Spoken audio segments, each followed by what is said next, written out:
ഓം gum ഗണപതയേ നമഃ. ഓം some സരസ്വത്യേ നമഃ. ഓം gum ഗുരുഭ്യോ നമഃ. ഓം ശ്രീ ഹരേ നമഃ. ഓം ശ്രീ മഹാദേവ്യേ നമഃ.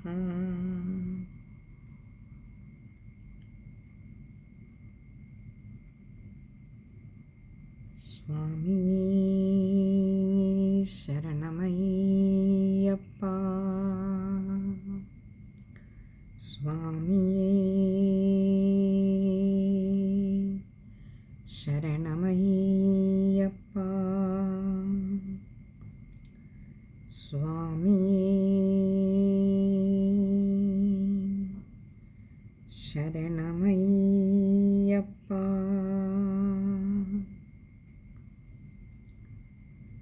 എല്ലാ ഭക്തജനങ്ങൾക്കും നമസ്കാരം. ഇന്ന് 41-ാമത്തെ ദിവസം, മണ്ഡലകാലത്തിൻ്റെ പര്യവസാനം കുറിക്കുന്ന ദിവസമാണ്. മണ്ഡലകാലം എന്ന് പറഞ്ഞാൽ തന്നെ നമുക്കറിയാം, 41 ദിവസം ചേരുന്ന ഒരു കാലയളവിനെയാണ് മണ്ഡലകാലം എന്ന് പറയുന്നത്. ഈ വർഷത്തെ മണ്ഡലകാലത്തിന് പരിസമാപ്തി കുറിച്ചുകൊണ്ട് ഇന്ന് അയ്യപ്പസ്വാമിയുടെ ഭക്തർക്കൊക്കെ വ്രതാനുഷ്ഠാനത്തിൻ്റെ അവസാനത്തെ ദിവസമാണ്.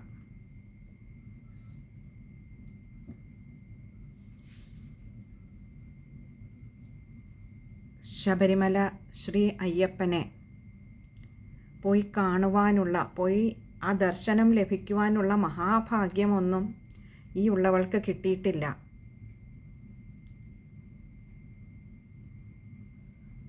ഭഗവാൻ നിശ്ചയിച്ച സമയം അടുത്തിട്ടുണ്ടാവില്ല.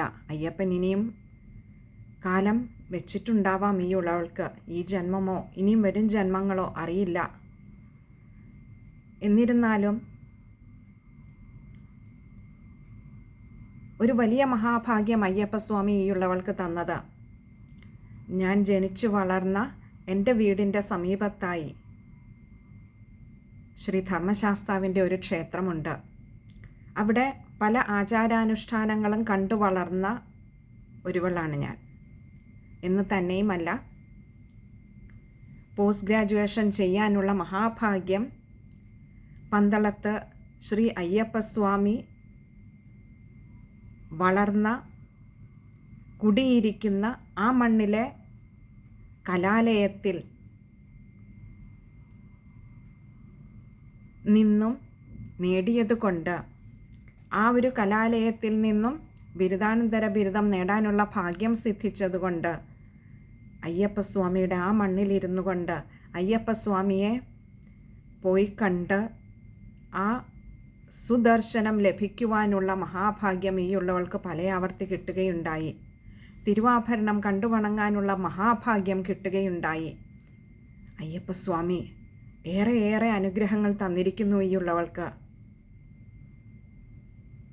എത്രയോ പേർ ആ തിരുവാഭരണങ്ങൾ ഒന്ന് കണ്ടു തൊഴുവാൻ കൊതിച്ചിരിക്കുമ്പോൾ ഈ ഉള്ളവൾക്ക് ആ മഹാഭാഗ്യമൊക്കെ തന്നിട്ടുണ്ടെങ്കിൽ, 18 മലകൾക്കും അധിപനായിട്ടുള്ള ആ കാനനവാസനെ പോയി കണ്ടു തൊഴുവാനുള്ള ഭാഗ്യം സിദ്ധിച്ചില്ല എന്ന് പരാതി പറയുവാനുള്ള യോഗ്യത പോലും ഈ ഉള്ളവൾക്കില്ല എന്നറിയാം. ചെറുതിലെ മുതൽ കണ്ടു വളർന്ന മണ്ഡലകാലത്തിലെ ചില ആചാരാനുഷ്ഠാനങ്ങളിലൂടെ ഒന്ന് കണ്ണോടിച്ചിട്ട് ശ്രീ അയ്യപ്പസ്വാമിയുടെ ആ തത്വത്തെ ഒന്ന് വിചാരം ചെയ്യാൻ ശ്രമിക്കുക മാത്രമാണ് ഇവിടെ ഈ ഉള്ളവൾ ചെയ്യുന്നത്.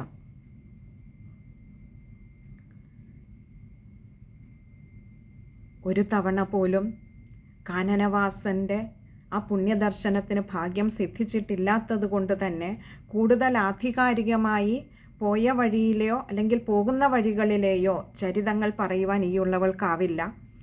കണ്ടു വളർന്ന കണ്ടറിഞ്ഞ ചില ആചാരാനുഷ്ഠാനങ്ങൾ മാത്രം ഒന്ന് സ്മരിക്കുക മാത്രമാണ് ആദ്യം ഇവിടെ ചെയ്യുന്നത്.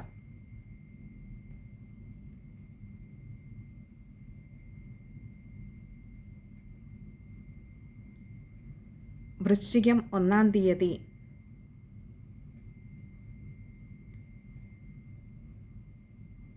രാവിലെ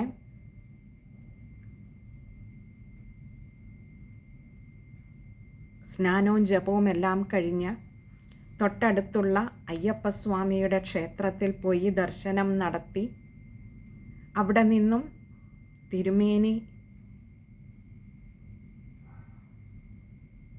പൂജിച്ച് ജപിച്ചു നൽകുന്ന മാല ധരിക്കുന്ന ഓരോ അയ്യപ്പനും, ആ മാലയ്ക്ക് മുദ്രമാല എന്നാണ് പറയുക, അത് ധരിച്ചു കഴിഞ്ഞാൽ ഓരോ ഭക്തനും പിന്നീട് അതുവരെയുള്ള ഒരു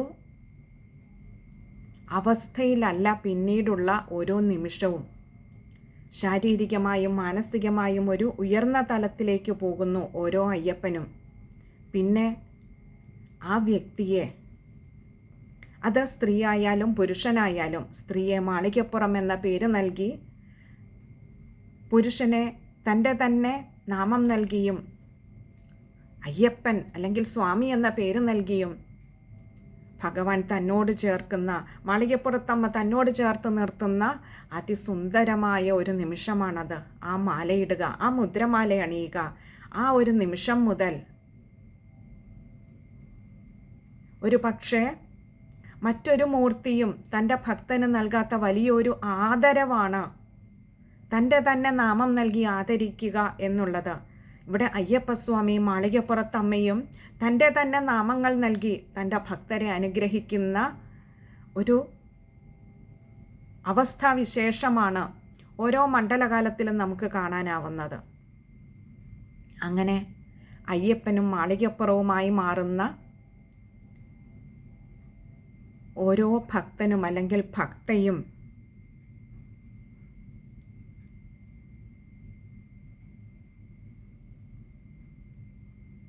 അവിടെ നിന്നും തുടങ്ങുന്ന ഒരു പുതിയ ജീവിതം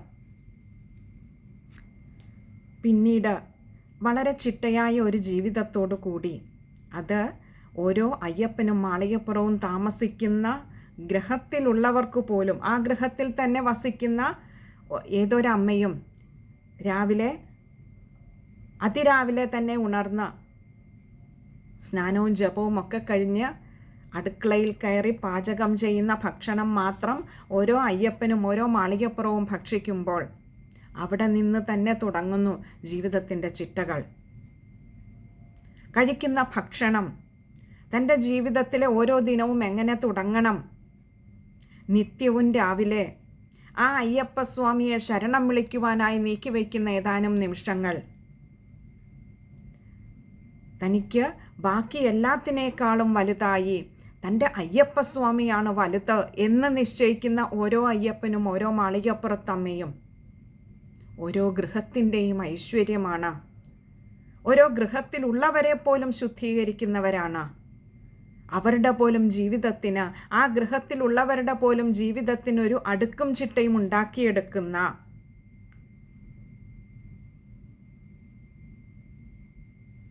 ഒരു മാസ്മരിക പുണ്യദേഹങ്ങളായി മാറുന്നു ഓരോ അയ്യപ്പനും ഓരോ മാളികപ്പുറത്തമ്മയും. അങ്ങനെ പണ്ട് കാലത്തൊക്കെ പറയും, മാലയിട്ട അയ്യപ്പനെയും മാളികപ്പുറത്തെയും വഴക്ക് പറയില്ല, അടിക്കില്ല. സ്കൂളിലൊക്കെ പഠിക്കുമ്പോൾ അതൊക്കെ ഒരു അഡ്വാൻറ്റേജായി എടുത്തിരുന്നു കുട്ടികൾ. പഠിക്കാതെ വന്നാലും അധ്യാപകരൊന്നും അടിക്കില്ല, വഴക്ക് പറയില്ല എന്നുള്ളതിന് അക്ഷരാർത്ഥത്തിൽ മുതലെടുത്തിരുന്നവരുമുണ്ട് എന്നുള്ളത് ഈ ഒരവസരത്തിൽ സ്മരിച്ചു പോകുന്നു. അങ്ങനെ എല്ലാവരാലും ആദരിക്കപ്പെടുന്ന, ഓർത്തു നോക്കുക, അതുവരെ ഗുരുവിനെ ആദരിക്കുന്ന അനുസരിക്കുന്ന ശിഷ്യരായി മാറുന്നവർ പോലും ആ ശിഷ്യഗണങ്ങളെ പോലും ആദരിക്കുന്നവരായി മാറുന്നു മാലയിട്ട് കഴിയുമ്പോൾ. അധ്യാപകരൊക്കെ, ഒരു സമൂഹം തന്നെ ഈ അയ്യപ്പസ്വാമിയെ അല്ലെങ്കിൽ ഈ മാളികപ്പുറത്തമ്മയെ അത്യാദരവോടുകൂടിയാണ് പിന്നീട് നോക്കിക്കാണുന്നത്. കാരണം തങ്ങൾ നിത്യവും ജപിക്കുന്ന വിളിക്കുന്ന അയ്യപ്പസ്വാമി തന്നെയാണ് കൺമുൻപിൽ നിൽക്കുന്നത്, മാലയിട്ട അയ്യപ്പനായി.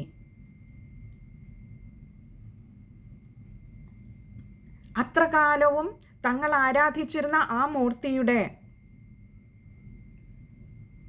അതേ നാമത്തിൽ തന്നെ ഭക്തനും അറിയപ്പെട്ടു തുടങ്ങുമ്പോൾ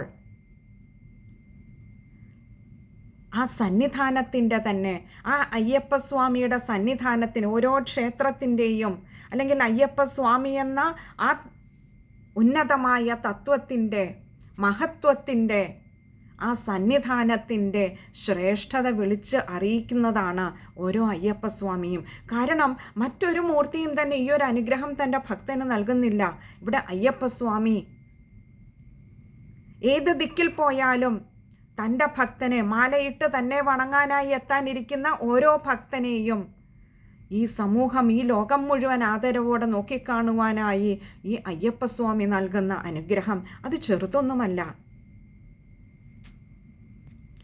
നിത്യവും തൻ്റെ ജീവിതത്തിലെ പല പല കാര്യങ്ങളിൽ മുഴുകിക്കൊണ്ട് ഒരു ചിട്ടയില്ലാത്ത ജീവിതം നയിച്ചിരുന്ന ഓരോ വ്യക്തിയും, ഓരോ അയ്യപ്പനും ഓരോ മാളികപ്പുറവും പിന്നീട് അവിടെ നിന്ന് ചിട്ടയുള്ള ഒരു ജീവിതത്തിനുടമയായി മാറുന്നതോടുകൂടി തനിക്ക് മറ്റെല്ലാത്തിനേക്കാളും, ഈ ഭൗതിക ജീവിതത്തിലെ മറ്റെല്ലാത്തിനേക്കാൾ വലുതാണ് താൻ വിശ്വസിച്ചു പോരുന്ന തൻ്റെ അയ്യപ്പസ്വാമി എന്ന് കരുതുന്ന ഒരു കാഴ്ച.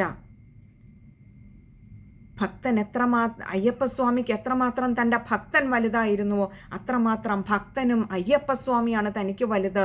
മറ്റെല്ലാം രണ്ടാമതേ വരൂ, ഒന്നാം സ്ഥാനത്ത് തൻ്റെ ഭഗവാനാണ്, അയ്യപ്പസ്വാമിയാണെന്ന് കരുതുന്ന കാഴ്ച.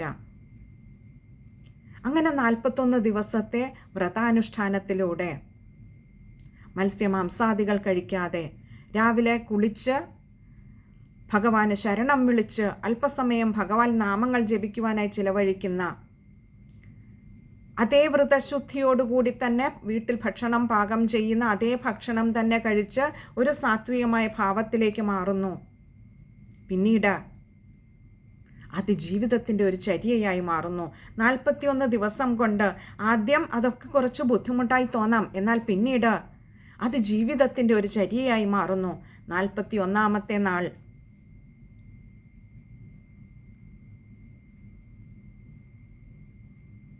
അങ്ങനെ ഒരു മുതിർന്ന സ്വാമിയുടെ, ഗുരുസ്വാമിയുടെ പലയാവർത്തി മലയ്ക്ക് പോയിട്ടുള്ള ആചാര്യന്മാർ പറയാറുണ്ട്, 5 പ്രാവശ്യത്തിലേറെ പോയ ഏതൊരു അയ്യപ്പനും ഈ ഒരു ഗുരുസ്വാമിയുടെ പങ്ക് വഹിക്കാവുന്നതാണെന്ന്. അങ്ങനെ പലയാവർത്തി പോയിട്ടുള്ള ഒരു ഗുരുസ്വാമിയുടെ ഒരു സവിധത്തിൽ, സാമീപ്യത്തിൽ ഇരുമുടിയൊക്കെ നിറച്ച്, ആ ഇരുമുടിയിലും നോക്കുക, മുൻമുടി അയ്യപ്പസ്വാമിക്കുള്ളതാണ്, പിൻമുടിയാണ് ഭക്തർക്കുള്ളത്, തനിക്കായി നിറയ്ക്കുന്നത്.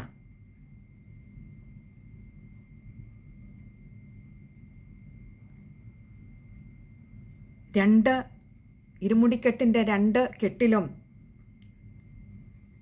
വെറ്റ, പാക്ക്, നാണയം, അതുപോലെ തന്നെ അരി, നാളികേരം തുടങ്ങിയ സാധനങ്ങൾ കെട്ട് നിറയ്ക്കാനായി ഉപയോഗിച്ച്, ആ മുൻകെട്ടിലേത് തന്നെയാണ് പിൻകെട്ടിലെങ്കിൽ പോലും തന്നെ മുന്നിൽ നിന്ന് നയിക്കാൻ അയ്യപ്പസ്വാമി ഉണ്ടെന്നുള്ള ആ ഉറപ്പ് 41 ദിവസത്തെ വ്രതാനുഷ്ഠാനത്തിലൂടെ ഭഗവാനെ കുറിച്ച് മാത്രം വിചാരിക്കുന്ന, ഭഗവാൻ തന്നെയാണ് എല്ലാം എന്ന് കരുതുന്ന ഓരോ അയ്യപ്പനും തന്നെ നയിക്കാൻ മുന്നിൽ നിന്ന് അയ്യപ്പനുണ്ടെന്ന് ഉറപ്പായി കഴിയുമ്പോൾ മുൻകെട്ട് നിറയ്ക്കുന്ന അയ്യപ്പസ്വാമി തന്നെ മുന്നിൽ നിന്ന് നയിക്കുമെന്ന് ഉറപ്പുള്ളത് കൊണ്ട് പിൻകെട്ടിൽ തനിക്ക് വേണ്ടത് നിറയ്ക്കുന്നു. സ്വാമിയെ ശരണമയ്യപ്പ. നോക്കൂ, ഇവിടെ മാത്രമാണ് ശരണം പ്രാപിക്കുന്നത്, മറ്റൊരു മൂർത്തിക്കും ശരണം പ്രാപിക്കലില്ല. ഇവിടെ അയ്യപ്പസ്വാമിയുടെ മുൻപിൽ ശരണം പ്രാപിച്ചു കഴിയുമ്പോൾ ആ ഭക്തന് ഈ ഒരു സവിധത്തിൽ മാത്രമാണ് ഭക്തി കണ്ണീരായി ഒഴുകുന്നത്. ബാക്കിയുള്ള മൂർത്തിയുടെ ഒക്കെ മുൻപിൽ ചെല്ലുമ്പോൾ ഒരു പക്ഷെ നമ്മുടെ ജീവിതത്തിലെ കരിനിഴൽ വീഴ്ത്തിയ പലതും, അല്ലെങ്കിൽ ദുഃഖങ്ങൾ പലതും, സങ്കടങ്ങൾ പലതും ഒരു പക്ഷെ കണ്ണീരായി മാറുന്നുണ്ടാവാം. എന്നാൽ അയ്യപ്പസ്വാമിയുടെ മുൻപിൽ തൻ്റെ ഉള്ളിലെ ഭക്തി തന്നെ കണ്ണീരായി മാറുന്ന ഏക സവിധമാണ് സ്വാമി അയ്യപ്പ സ്വാമിയുടേത്. അവിടെ ശരണം പ്രാപിക്കലാണ്. എപ്പോഴാണ് ശരണം പ്രാപിക്കുക? അതുവരെ ഒരു പക്ഷെ മാലയിടുന്നതിന് മുൻപ് വരെ താനെന്നും തൻ്റേതെന്നുമുള്ള ഭാവത്തിൽ ജീവിച്ചിരുന്ന, തൻ്റെ കഴിവിൽ വിശ്വസിച്ചിരുന്ന, അമിത വിശ്വാസമുണ്ടായിരുന്ന ഓരോരുത്തരും, താനെന്ന ദേഹബോധത്തിൽ ജീവിച്ചിരുന്ന ഓരോരുത്തരും അതിനുശേഷം ഓരോരോ ദിവസത്തെയും വ്രതചര്യയിലൂടെ, ചിട്ടയായ ജീവിതചര്യയിലൂടെ ഈ ഒരു കാപട്യത്തിൻ്റെ പുറം ചട്ട അഴിഞ്ഞു വീണു തുടങ്ങും. തൻ്റെ കഴിവിൻ്റെ പരിമിതി മനസ്സിലാക്കാനുള്ള ഒരു തയ്യാറെടുപ്പാണ് മറ്റൊരു തരത്തിൽ പറഞ്ഞാൽ. ആ പുറംചട്ട അഴിഞ്ഞു വീഴുന്നതിനനുസരിച്ച് തനിക്കതീതമായ ശക്തനായ അയ്യപ്പസ്വാമിയെ ശരണം പ്രാപിക്കുന്നു. കീഴടങ്ങലാണ് അവിടെ. അയ്യപ്പ കാത്തോളണേ എന്ന പ്രാർത്ഥനയോടെ ആ ശരണം വിളി, അങ്ങനെയുള്ള ഓരോ ശരണം വിളികളും ഭഗവാനെ അവിടുത്തെ മുൻപിൽ കണ്ണീരായിട്ടാണ് സമർപ്പിക്കപ്പെടുന്നത്. ആ ശരണം വിളിയോടൊപ്പം കണ്ണിൽ നിന്നും ഊർന്നിറങ്ങുന്ന ഓരോ കണ്ണുനീരിനും അവിടുത്തോടുള്ള ഭക്തിയുടെ ദൃഢതയുണ്ട് അയ്യപ്പസ്വാമി. അങ്ങനെ കെട്ടുനിറച്ച് ഓരോ അയ്യപ്പനും ഓരോ മാളികപ്പുറവും അവിടുത്തെ ആ പുണ്യദർശനത്തിനായി പുറപ്പെടുന്നു. ഞങ്ങളുടെ വീടിനടുത്തുള്ള ക്ഷേത്രത്തിൽ ഇതിനിടയിൽ ആഴിവാരൽ എന്നൊരു ചടങ്ങ് നടക്കാറുണ്ട്. കൂട്ടിയിട്ട ആഴിയിൽ ഭക്തർ തൻ്റെ കാലുകൊണ്ട് ചവിട്ടിക്കയറി, വെറും നഗ്നപാദങ്ങൾ കൊണ്ട് ചവിട്ടിക്കയറി നഗ്നമായ ഹസ്തങ്ങളാൽ എടുത്തെറിയുന്ന ഒരു കാഴ്ച. അപ്പോഴും നോക്കൂ, അവിടെ ആ നഗ്നപാദങ്ങൾ കൊണ്ട് ചവിട്ടിക്കയറുമ്പോഴും ആ ചുട്ട കനൽ കാലു പൊള്ളാത്ത അയ്യപ്പസ്വാമി, കൈകൾ കൊണ്ട് വാരിയെറിയുമ്പോഴും കൈകൾ പൊള്ളാത്ത അയ്യപ്പൻ, ഭക്തനാം അയ്യപ്പൻ. അവിടെ ആരാണ് ഈ ഭക്തനെ സംരക്ഷിക്കുന്നത്? കൈ പൊള്ളാതെ, കാലു പൊള്ളാതെ സാക്ഷാൽ അയ്യപ്പസ്വാമി തന്നെ.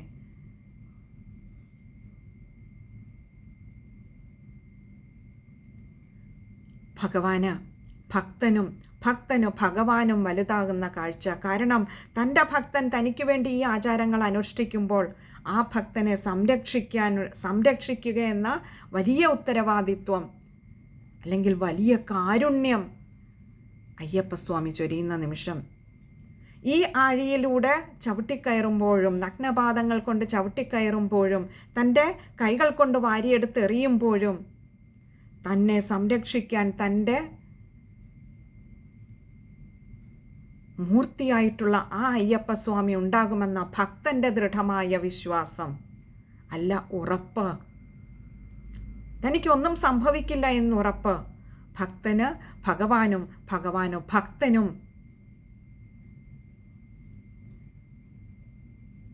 വലുതാകുന്ന കാഴ്ച. ശരണം വിളികളുടെ അകമ്പടിയോടുകൂടി ഓരോ തവണ ആ ആഴിവാരി എറിയുമ്പോഴും കണ്ടു നിൽക്കുന്ന ഭക്തരുടെ മനസ്സിലും ഭക്തിക്ക് ദൃഢതയേറുന്ന സുന്ദരമായ നിമിഷം. സ്വാമിയേ ശരണമയ്യപ്പ, ശരണമയ്യപ്പ, ശരണമയ്യപ്പ. അങ്ങനെ ആ ഇരുമുടിക്കെട്ടുമായി ഓരോ അയ്യപ്പനും ഓരോ മാളികപ്പുറവും അയ്യപ്പസ്വാമിയുടെയും മാളികപ്പുറത്ത് അമ്മയുടെയും പുണ്യദർശനത്തിനായി പോകുമ്പോൾ വീട്ടിലിരിക്കുന്ന ഓരോ അംഗവും അപ്പോഴും അതേ വ്രതാനുഷ്ഠാനത്തോടെ അയ്യപ്പസ്വാമിയിൽ ഉറച്ച വിശ്വാസത്തോടുകൂടി ഇവിടെ ഇരിക്കുന്നു. ഒരാപത്തും കൂടാതെ തൻ്റെ ഗൃഹത്തിൽ നിന്നും പോയവരെ സുരക്ഷിതരായി വീട്ടിലെത്തിക്കണമേ എന്ന അകമഴിഞ്ഞ പ്രാർത്ഥന. അയ്യപ്പൻ കാത്തുകൊള്ളുമെന്നൊരു വിശ്വാസം അവർക്കുണ്ട്.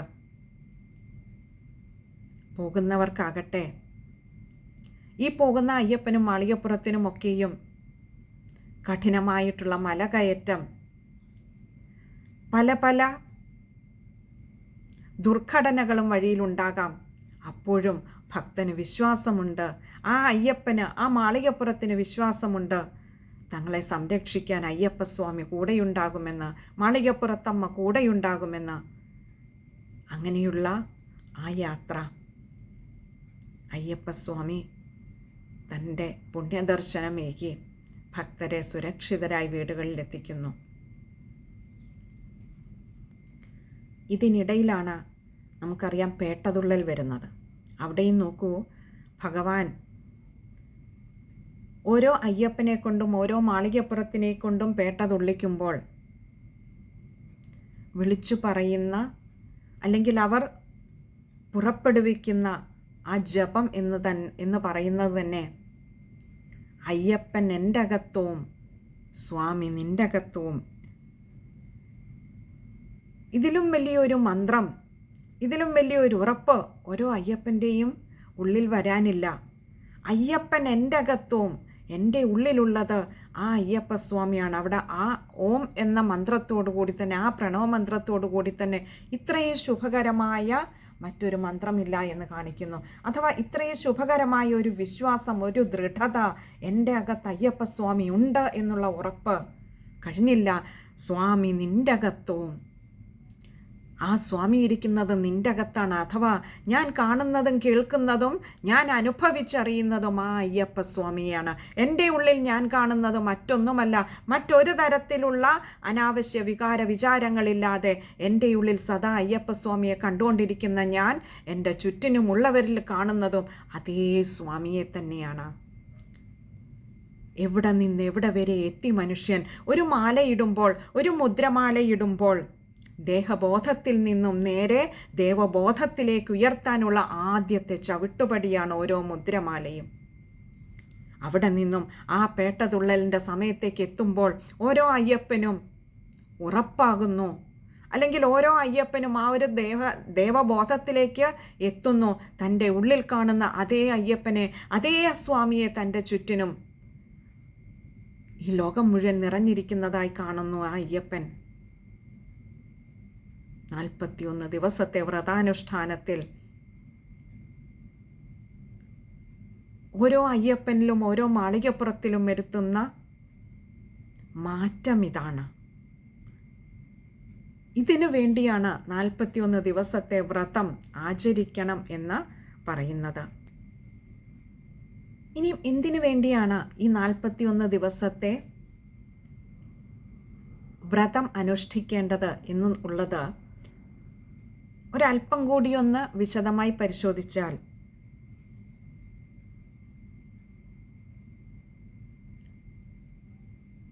ജപാജപത്തിൽ നിന്നും അജപാജപത്തിലേക്കുള്ള ഒരു യാത്രയാണ് ഓരോ വ്രതാനുഷ്ഠാനവും ഓരോ മണ്ഡലകാലവും എന്ന് നമുക്ക് മനസ്സിലാകും. കുറച്ചുകൂടി ലളിതമായി പറഞ്ഞാൽ, നമ്മളൊക്കെ അഖണ്ഡനാമജപം നടക്കുന്ന വേദിയിൽ പോകാറുണ്ടാവും അല്ലേ? ഹരേ രാമ രാമ രാമ ഹരേ ഹരേ, ഹരേ കൃഷ്ണ കൃഷ്ണ കൃഷ്ണ ഹരേ ഹരേ. ആ ഒരു വേദിയിൽ പോകുമ്പോൾ അവിടെ ഒരു ഭാഗത്തിരുന്ന് കുറേ പേർ ഈ ഒരു മന്ത്രം, ഈ ഒരു മഹാമന്ത്രത്തെ ജപിക്കുന്നുണ്ടാവും. പക്ഷെ നമ്മൾ അവിടെ പോയി നിന്നാൽ ആദ്യത്തെ ഒരു 10 മിനിറ്റ് ഒന്ന് ശ്രദ്ധിച്ച് നോക്കൂ, നമ്മൾ ജപിക്കില്ല. കൂടെ ഒരു അരമണിക്കൂർ അവിടെ നിന്ന് നോക്കൂ, നമ്മൾ ജപിക്കില്ല. പക്ഷെ ഒരു മണിക്കൂർ നിന്ന് കഴിയുമ്പോൾ നമ്മുടെ ഉള്ളിൽ അറിയാതെ ആ നാമം, പുറമേയല്ല ഉള്ളിലറിയാതെ ആ നാമം നമ്മൾ ഉരുവിട്ടുകൊണ്ടേയിരിക്കുന്നത് നമ്മൾ അനുഭവിച്ചറിയും. കുറെ കൂടി സമയം കഴിഞ്ഞാൽ നമ്മളെ തന്നെ ഒന്ന് ശ്രദ്ധിച്ചാൽ നമുക്ക് മനസ്സിലാകും, നമ്മുടെ ചുണ്ടുകൾ ആ നാമം ജപിച്ചു തുടങ്ങിയിരിക്കുന്നു. ശബ്ദം പുറത്തേക്ക് വരാതെയാണെങ്കിലും ആ നാമം ജപിച്ചു തുടങ്ങിയിരിക്കുന്നു. വീണ്ടും കുറെ കൂടെ സമയം അവിടെ നിന്നാൽ ശബ്ദത്തോടു കൂടി തന്നെ ചുണ്ടുകൾ ആ നാമം ജപിക്കുന്നത് നമുക്കറിയാം. ഇനി കുറെ കൂടി സമയം, ഇനി ബാക്കിയുള്ള സമയം അത്രയും ആ അഖണ്ഡ നാമജപം നടക്കുന്ന വേദിയിൽ ഇരുന്നു എന്നിരിക്കട്ടെ, നമ്മളറിയാതെ അവരോടൊപ്പം ജപിച്ചുകൊണ്ടിരിക്കും ഈ നാമം, ഈ മഹാമന്ത്രം മുഴുവൻ സമയവും. കഴിഞ്ഞില്ല, അവിടെ നിന്നും വീട്ടിൽ പോയാലും രാത്രിയിൽ ഉറങ്ങുമ്പോൾ പോലും നമ്മളറിയാതെ ഈ നാമം നമ്മുടെ ഉള്ളിൽ ഉരുവിട്ടുകൊണ്ടേയിരിക്കും.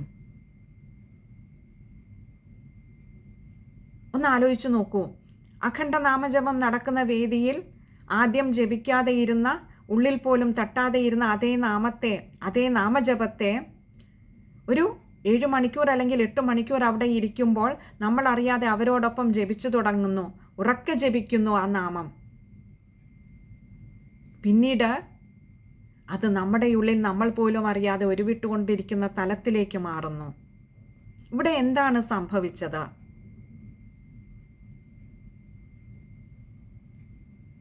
നമ്മൾ മനഃപൂർവ്വം വേണമെന്ന് വിചാരിച്ച് ജപിച്ചു തുടങ്ങിയതല്ല.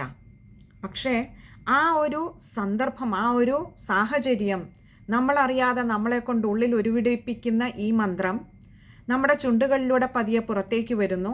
അത് പിന്നീട് ഉറക്കെ ജപിക്കാനും അത് പിന്നീട് നമ്മളറിയാതെ നമ്മുടെ ഒരു ശീലമായി മാറാം, അല്ലെങ്കിൽ നമ്മളെ കൊണ്ട് അത് നിരന്തരം ഉരുവിടിപ്പിക്കുന്ന ഒരു തലത്തിലേക്ക് അത് മാറ്റം വരുത്തുകയും ചെയ്യുന്നു അല്ലേ?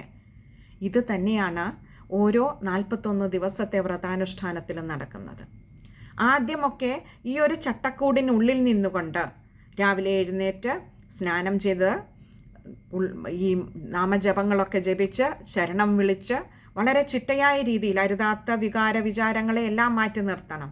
അങ്ങനെ വളരെ ചിട്ടയായ രീതിയിൽ ഒരു ജീവിതം നയിക്കുക എന്ന് പറയുന്ന, അതുവരെ കുത്തഴിഞ്ഞ ഒരു ജീവിതം നയിച്ചിരുന്നവരാകുമ്പോൾ നമ്മളൊക്കെ മായയുടെ പിടിയിൽപ്പെട്ടിരിക്കുന്നവരാണ്. അപ്പോൾ അതുകൊണ്ട് തന്നെ അതുവരെ പല അരുതാത്ത വികാര വിചാരങ്ങളൊക്കെയുള്ള നമ്മളെ പിടിച്ചൊന്ന് ഒരു ചട്ടക്കൂടിനുള്ളിലേക്ക് കൊണ്ടുവരുമ്പോൾ, അങ്ങനെ ഒരു സാഹചര്യത്തിലേക്ക് കൊണ്ടുവരുമ്പോൾ, അങ്ങനെ പതിയെ പതിയെ പതിയെ പതിയെ ഇത് നമ്മുടെ ഒരു ശീലമായി മാറുന്നു. ഈ ഒരു മാറ്റമാണ്, ഈ ഒരു മാറ്റത്തിന് വേണ്ടിയാണ് 41 ദിവസം തന്നെ വ്രതം അനുഷ്ഠിക്കണമെന്ന് പറയുന്നത്.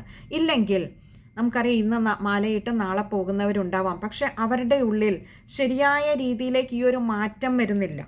ഈ ഒരു മാറ്റം വരുന്നിടത്തെ ഒരു വ്യക്തി പൂർണ്ണമായും സാത്വിക തലത്തിലേക്ക് മാറുന്നുള്ളൂ. ഒരാഴ്ച കൊണ്ട് മാലയിട്ട് ഒരാഴ്ച കൊണ്ട് പോകുന്നവരുണ്ടാവാം. അത് പലതരത്തിലുള്ള ഈ ഒരു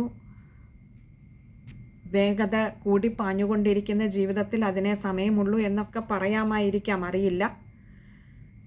എന്നിരുന്നാൽ പോലും അവനവൻ്റെ വീട്ടിൽ അനുഷ്ഠിക്കേണ്ട ചില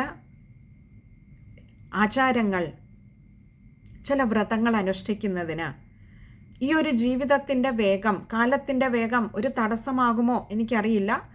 ഏതായാലും കഴിയുന്നതും 41 ദിവസത്തെ തന്നെ വ്രതമെടുക്കുക. നമ്മുടെ ജീവിതത്തെ ശരിയായ ഒരു ചട്ടക്കൂടിൽ നിർത്തിക്കൊണ്ട് നമ്മുടെ ശരീരത്തെ, നമ്മുടെ മനസ്സിനെ പൂർണ്ണമായും ആ ഒരു സാത്വിക തലത്തിലേക്ക് മാറ്റാൻ ശ്രമിക്കുക. അങ്ങനെ മാറ്റുന്നത് കൊണ്ട് നമുക്കറിയാം, അതിനു മുൻപ് നമ്മൾ പറഞ്ഞു മായയുടെ പിടിയിലാണ് നമ്മളൊക്കെ, അതെ അല്ലേ? ആ മായയുടെ പിടിയിൽ കഴിയുന്ന നമ്മളിൽ അരുതാത്ത ചിന്തകൾ നമ്മൾ കാണുന്നതിൽ, കേൾക്കുന്നതിൽ പലപ്പോഴും നമ്മളുടെ ഉള്ളിൽ ഈ അരുതാത്ത ചിന്തകൾ ചിലപ്പോൾ നമുക്ക് തോന്നാം മറ്റുള്ളവരിലെ ദോഷങ്ങൾ കാണാനുള്ള ഒരു വ്യഗ്രതയുണ്ടാകാം. പലപ്പോഴും നമ്മുടെ കുറവുകളെ, നമ്മുടെ ദോഷങ്ങളെ നമ്മൾ കാണാതെ പകരം അതേ സംഭവത്തിൽ മറ്റുള്ളവരിൽ ദോഷം ആരോപിക്കാനുള്ള ഒരു വ്യഗ്രത പലപ്പോഴും മനുഷ്യരിൽ ഉണ്ടാവാറുണ്ട്. ഈ സ്വഭാവങ്ങൾക്കൊക്കെ പലപ്പോഴും നമ്മൾ അടിമകളുമായിരിക്കാം. അരുതാത്തത് കാണാനും അരുതാത്തത് കേൾക്കാനുമുള്ള ഒരു ത്വര നമ്മളിലൊക്കെ ഉണ്ടായെന്നിരിക്കാം. എന്നാൽ ഇങ്ങനെ ഒരു മുദ്രമാലയിട്ട് ഈ ഒരു ചട്ടക്കൂടിനുള്ളിലേക്ക് വരുമ്പോൾ നമ്മൾ അറിയാതെ നമ്മളിൽ മാറ്റങ്ങൾ വരുന്നു. നമ്മുടെ ചുറ്റിനുമുള്ളവരിലും ആ മാറ്റങ്ങൾ പ്രതിഫലിപ്പിക്കുന്നു. മുമ്പ് പറഞ്ഞതുപോലെ നമ്മളൊരു ചട്ടക്കൂടിനുള്ളിൽ വരുന്നത് പോലെ തന്നെ നമ്മളോടൊപ്പം ആ ഗൃഹത്തിൽ കഴിയുന്നവരിലേക്കും ആ ഒരു ശീലം, ആ ഒരു ചിട്ട ജീവിതത്തിന് വരുന്നത് നമുക്ക് കാണാം. ഇങ്ങനെ അതുവരെ നമ്മളെ ബാഹ്യപ്രപഞ്ചത്തിലേക്ക് വലിച്ചു കൊണ്ടുപോയി ബന്ധിപ്പിച്ചിരുന്ന നമ്മുടെ ഇന്ദ്രിയങ്ങളെ, കാണുന്നതിലും കേൾക്കുന്നതിലും മണക്കുന്നതിലും രുചിക്കുന്നതിലും സ്പർശിക്കുന്നതിലും ഒക്കെ സാത്വികത കാണാൻ പഠിക്കുന്ന നമ്മൾ, അഥവാ അരുതായ്മകളിൽ നിന്നൊക്കെ ഇന്ദ്രിയങ്ങളെ നമ്മുടെ ഉള്ളിലേക്ക് വലിച്ച് അടക്കാനുള്ള ഒരു ധൈര്യം, ഒരു മേൽക്കോയ്മ ഇന്ദ്രിയങ്ങളുടെ മേൽ, അത് നമ്മളിൽ അറിയാതെ രൂപാന്തരപ്പെടുന്നത് നമുക്ക് കാണാം. പലപ്പോഴും ഈ ബാഹ്യലോകത്തിലെ ഈ രീതിയിലുള്ള പലതിനോടും നമ്മളെ ബന്ധിപ്പിക്കുന്ന, നമ്മളെ വലിച്ചു കൊണ്ടുപോകുന്ന നമ്മുടെ ഇന്ദ്രിയങ്ങളാണ്. ആ ഇന്ദ്രിയങ്ങളെ ഒന്ന് അടക്കാൻ കഴിയുക അതത്ര എളുപ്പമല്ല എന്ന് ആചാര്യന്മാർ പറയാറുണ്ട്. ആ ഇന്ദ്രിയങ്ങളെ അടക്കണമെങ്കിൽ ഒരു കൂർമ്മത്തെ പോലെ, അല്ലെ, ആമ എപ്പോഴും തൻ്റെ ചുറ്റിനും അപകടങ്ങളുണ്ടെന്ന് മണത്ത് കഴിഞ്ഞാൽ, അറിഞ്ഞു കഴിഞ്ഞാൽ അത് എളുപ്പം തൻ്റെ അംഗങ്ങളെയൊക്കെ തൻ്റെ ഉള്ളിലേക്ക് വലിക്കുന്നത് പോലെ തൻ്റെ ഈ ഇന്ദ്രിയങ്ങളാണ് തന്നെ അനാവശ്യമായ പലതിലേക്കും വലിച്ചു കൊണ്ടുപോകുന്നത് എന്ന് മനസ്സിലാക്കുന്ന ഓരോ അയ്യപ്പനും ഓരോ മാളികപ്പുറവും തന്നെയല്ല, അവരുടെ ചുറ്റിനും അവരുടെ ഗൃഹത്തിലുള്ളവർ പോലും ഈ രീതിയിൽ തൻ്റെ ഇന്ദ്രിയങ്ങളെ അടക്കാൻ ഒരു പരിധി വരെ ഈ തൻ്റെ ചുറ്റിനും തന്നെ പരിചരിക്കുന്നവർക്ക് പോലും പ്രാപ്തിയുണ്ടാകുന്നു എന്നുള്ളതാണ് ഇതിൻ്റെ മറ്റൊരു സവിശേഷത. മുദ്രമാല ഇടുന്ന അയ്യപ്പനും മാളികപ്പുറവും തീർച്ചയായും ഈ 40 ദിവസത്തെ അല്ലെങ്കിൽ 41 ദിവസത്തെ വ്രതം കൊണ്ട് തീർച്ചയായും ആ ഇന്ദ്രിയങ്ങളെ അടക്കാൻ അവർ പഠിച്ചിരിക്കും. അപ്പോൾ ഒരു വീട്ടിൽ ഒരു അയ്യപ്പനും ഒരു മാളികപ്പുറവും ഉണ്ടെങ്കിൽ പോലും ആ ഗൃഹത്തിലുള്ളവരെ തന്നെ ശുദ്ധീകരിക്കുന്നു. അത്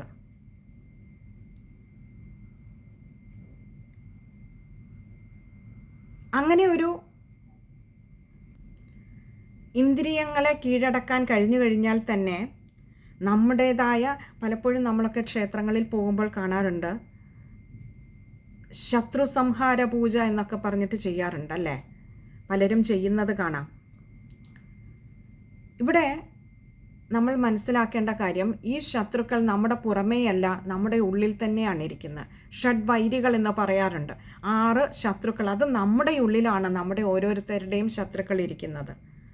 കാമം, ക്രോധം, ലോഭം, മോഹം, മതം, മാത്സര്യം തുടങ്ങിയ 6 ശത്രുക്കളെയാണ് നമ്മൾ ഭയപ്പെടേണ്ടത്, നമ്മളിൽ നിന്നും ഇല്ലാതെയാക്കേണ്ടത്. ഇങ്ങനെ ഇന്ദ്രിയങ്ങളെ അടക്കാൻ കഴിഞ്ഞാൽ ഈ 6 ശത്രുക്കളെയും നമ്മൾ അറിയാതെ നമ്മുടെ ഉള്ളിൽ നമ്മൾ അടക്കി കഴിയും.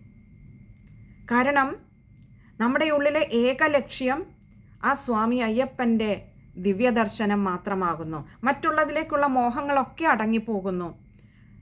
പിന്നെയോ ഇന്ദ്രിയങ്ങളെ അടക്കാൻ, മറ്റുള്ളവരിൽ നന്മകൾ മാത്രം കാണാൻ ശ്രമിക്കുന്നത് കൊണ്ട് തന്നെ, ദോഷങ്ങളില്ലാതെ ദോഷങ്ങൾ കാണാൻ ശ്രമിക്കാത്തത് കൊണ്ട് തന്നെ ക്രോധത്തെയും നമ്മുടെ ഉള്ളിൽ അടക്കാൻ നമുക്ക് കഴിയും.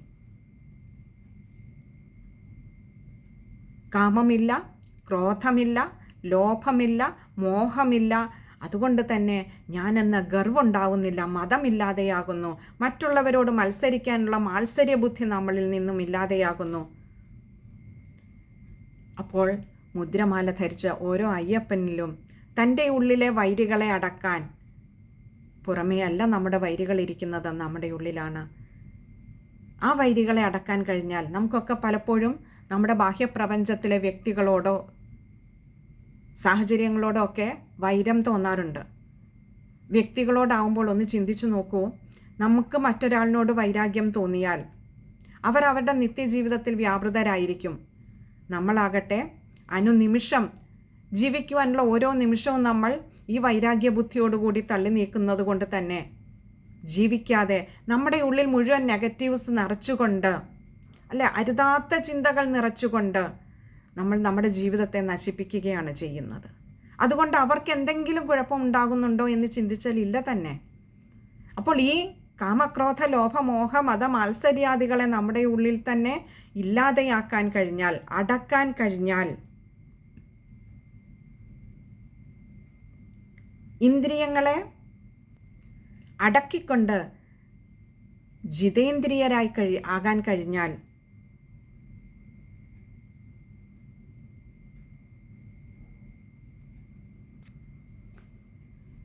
അതിലൂടെ നമ്മുടെ മനസ്സിനെ നമുക്കൊന്ന് അടക്കാൻ കഴിയും. നമുക്ക് ദേവി ഭാഗവതത്തിലൊക്കെ കാണാം, മനയേവ മനുഷ്യാണാം കാരണം ബന്ധമോക്ഷയോ. ഈ ബന്ധനത്തിൻ്റെയും അതേപോലെ തന്നെ നമ്മൾ ഈ ഒരു ബാഹ്യപ്രപഞ്ചവുമായി ബന്ധിപ്പിക്കുന്നതും അത് ഇന്ദ്രിയങ്ങളിലൂടെയാവാം,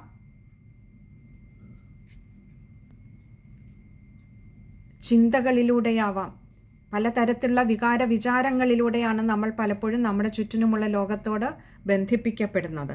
അപ്പോൾ അങ്ങനെയുള്ള മനുഷ്യനെ ചുറ്റിനുമുള്ളതിനുമായി ബന്ധിപ്പിക്കുന്നതും അതേസമയം ഇതിൽ നിന്നൊക്കെ മോചിപ്പിക്കുന്നതും നമ്മുടെ മനസ്സാണ്. ഈ മനസ്സുമായി ബന്ധപ്പെട്ടതാണ്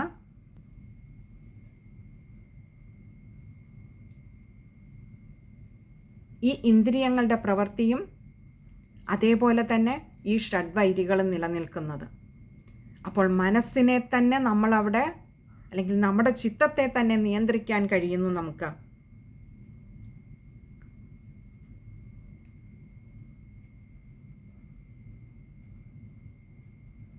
പിന്നെ ഒടുവിൽ നമ്മൾ പറഞ്ഞു,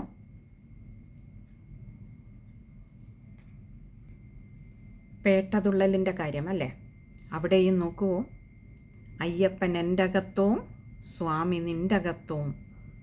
അവിടെ ചുറ്റിനും കാണുന്നതിലൊക്കെ സ്വാമിയെ ദർശിക്കുന്ന പരമമായ സാത്വിക ഭാവത്തിൽ നിൽക്കുന്ന അയ്യപ്പനെയാണ് നമ്മളവിടെ കാണുന്നത്, അല്ലെങ്കിൽ മാളികപ്പുറത്തിനെയാണ് നമ്മൾ കാണുന്നത്.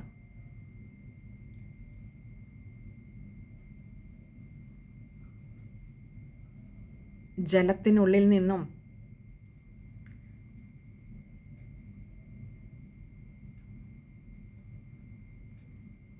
എത്രയോ കുമിളകൾ ഉണ്ടാകുന്നുണ്ടല്ലേ? പല രൂപത്തിലും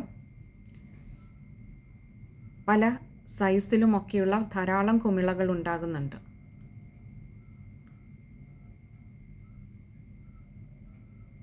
പക്ഷേ ആ കുമിളകളെല്ലാം പൊട്ടുന്നത് ഒരേ സമയമാവില്ല. എന്നാൽ അത് പൊട്ടിയാൽ അത് വീണ്ടും ജലമായി മാറുന്നത് പോലെ പരമമായ ഒരു ചൈതന്യത്തിൽ നിന്നും കുമിളകൾ പോലെ ഉദിച്ചുയർന്ന പല രൂപത്തിലും ഭാവത്തിലുമുള്ള വെറും കുമിളകൾ മാത്രമാണ് നമ്മൾ ഓരോരുത്തരുമെന്ന പരമമായ സത്യം സാത്വിക ഭാവത്തിൻ്റെ അങ്ങേത്തലയ്ക്കൽ കാണാൻ കഴിയുന്നു.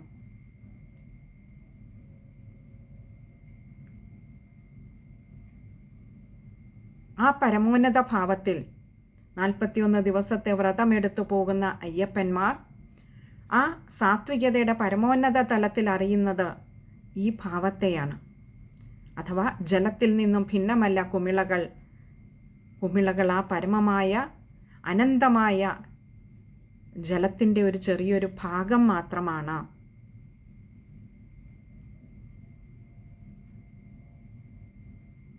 അവിടെ ഓരോ കുമിളയ്ക്കും തോന്നുന്നത് ഞാനെന്ന ഭാവം, അത് അജ്ഞത കൊണ്ടാണ്, അഹന്ത കൊണ്ടാണ്. അജ്ഞാനത്തിൽ നിന്നുമാണ് അഹന്തയുണ്ടാകുന്നത്. അഹന്ത കൊണ്ടാണ്. ഒക്കെ ഒരേ ചൈതന്യത്തിൻ്റെ ഭാവം മാത്രമാണ്, ഭാഗം മാത്രമാണ്. അതറിയണമെങ്കിൽ നമുക്കറിയാം എപ്പോഴാണ് നമുക്കൊക്കെ ഈ ഞാൻ എന്ന ഭാവം ഉണ്ടാകുന്നത്, അഹന്തയുണ്ടാകുന്നത്. ഈ ബോധതലത്തിൽ മാത്രമേ ഉള്ളൂ. നമ്മളൊക്കെ ഉറങ്ങുമ്പോൾ ആ സുഷുപ്തിയിലേക്ക് പോയി കഴിഞ്ഞാൽ പിന്നെ ഞാനുമില്ല, എൻ്റെ വൈരികളില്ല, എൻ്റെ മോഹങ്ങളില്ല, കാമക്രോധ ലോഭമോഹാദികളൊന്നും തന്നെയില്ല. ഞാനെന്ന അഹന്തയും ഇല്ലാതെയാകുന്നു. ആ സുഷുപ്തിയിൽ ഞാൻ ഏതൊരു പരമാർത്ഥ സത്യത്തിലേക്കാണോ ലയിച്ചു ചേരുന്നത്, അതൊന്നു മാത്രമാണ്. ഞാനെന്ന കുമിള അസ്തമിച്ചു കഴിയുമ്പോൾ, ഈ ജീവിതം അസ്തമിച്ചു കഴിയുമ്പോഴും അതൊന്നു മാത്രമാണ് നിലകൊള്ളുന്നത്.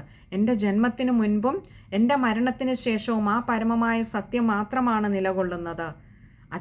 അതിൽ നിന്ന് കുമിള പോലെ ഞാൻ ഉണ്ടാകുകയും ഒടുവിൽ അതിലേക്ക് തന്നെ ലയിച്ചു ചേരുകയും ചെയ്യുന്നു എന്ന് നമുക്ക് കാണാം.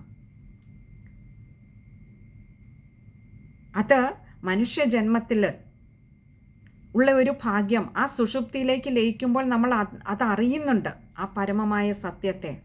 പക്ഷേ വീണ്ടും ഉണരുമ്പോൾ ഞാനെന്ന അഹന്തയും കൂടെ ഉണരുന്നത് കൊണ്ട് തന്നെ വീണ്ടും മായയുടെ പിടിയിലായി പോകുന്നു. ആ സത്യത്തെ മറന്നു പോകുന്നു. ആ അനന്തമായ പരമമായ സത്യത്തിൻ്റെ, ആ നിത്യമായ അസ്തിത്വത്തിൻ്റെ ഒരു ഭാഗം മാത്രമാണ് നമ്മളൊക്കെയും. ആ പരമമായ സത്യം ഒന്ന് മാത്രമാണ്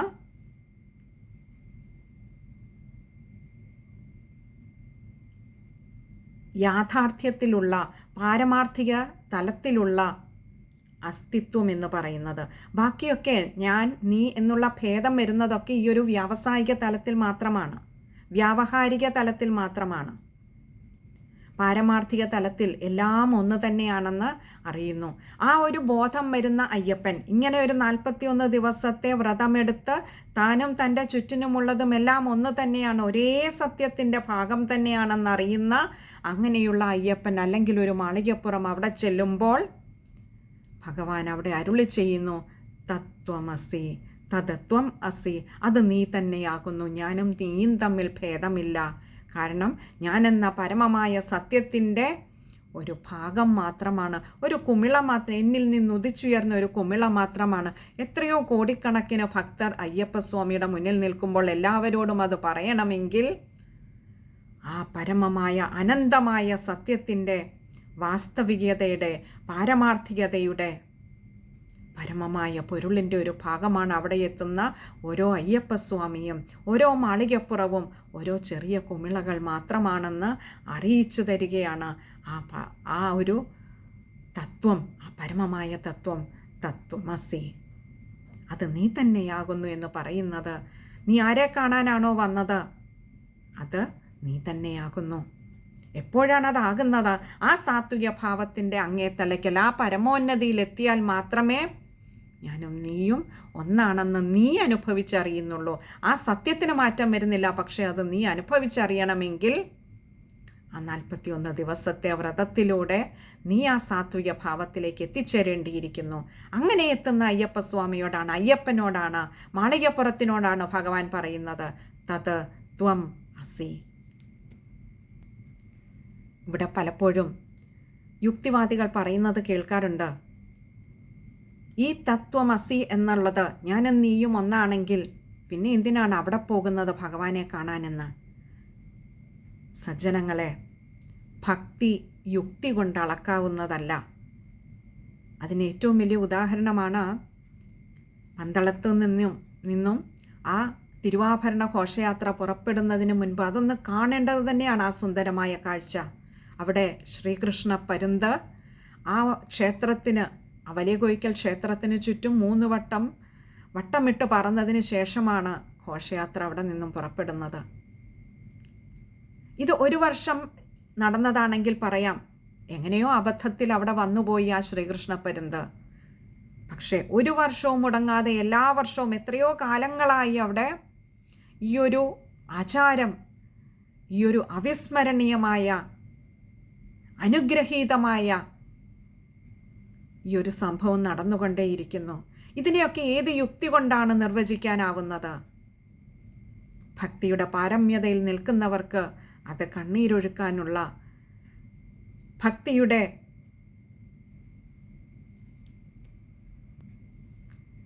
ഏറ്റവും ഉത്തുംഗമായിട്ടുള്ള ഒരു കാഴ്ച തന്നെയാണത്. അതിനെ ഒന്നും ഒരു യുക്തി കൊണ്ട് നിർവചിക്കാനാവില്ല. അല്ലെങ്കിൽ തന്നെയും ഭക്തിയെ എങ്ങനെയാണ് യുക്തി കൊണ്ട് നിർവചിക്കുക സജ്ജനങ്ങളെ? യുക്തിവാദികൾ പറഞ്ഞുകൊള്ളട്ടെ, അത് ചെവിക്കൊള്ളണ്ട.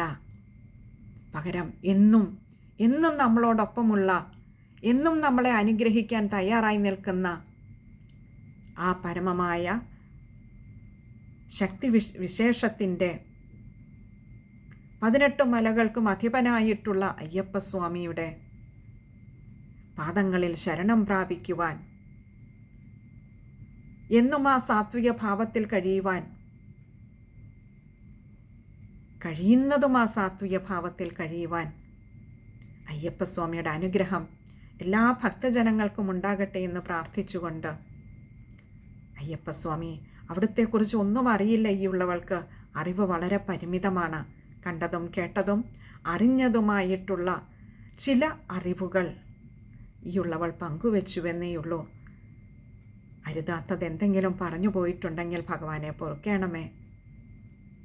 പറയിപ്പിച്ചതൊക്കെ പറഞ്ഞതൊക്കെ അവിടുന്നാണ്. ഈ മണ്ഡലകാലത്തിൽ ഭഗവാനെ അവിടുത്തെ ഈ തത്വത്തെ ഒന്ന് വിചാരം ചെയ്യിപ്പിച്ചതും അവിടുത്തെ കാരുണ്യം. എല്ലാം അവിടുത്തെ ആ പാതാരവിന്ദങ്ങളിൽ സമർപ്പിച്ച് ഈ ഉള്ളവളും ശരണം പ്രാപിച്ചു കൊള്ളട്ടെ. എല്ലാ അയ്യപ്പനോടും മാളികപ്പുറത്തോടുമൊപ്പം ഈ ഉള്ളവളെയും അവിടുത്തെ ആ പാതാരവിന്ദങ്ങളിൽ ചേർത്ത് നിർത്തണമേ എന്ന് പ്രാർത്ഥിച്ചുകൊണ്ട് സ്വാമിയേ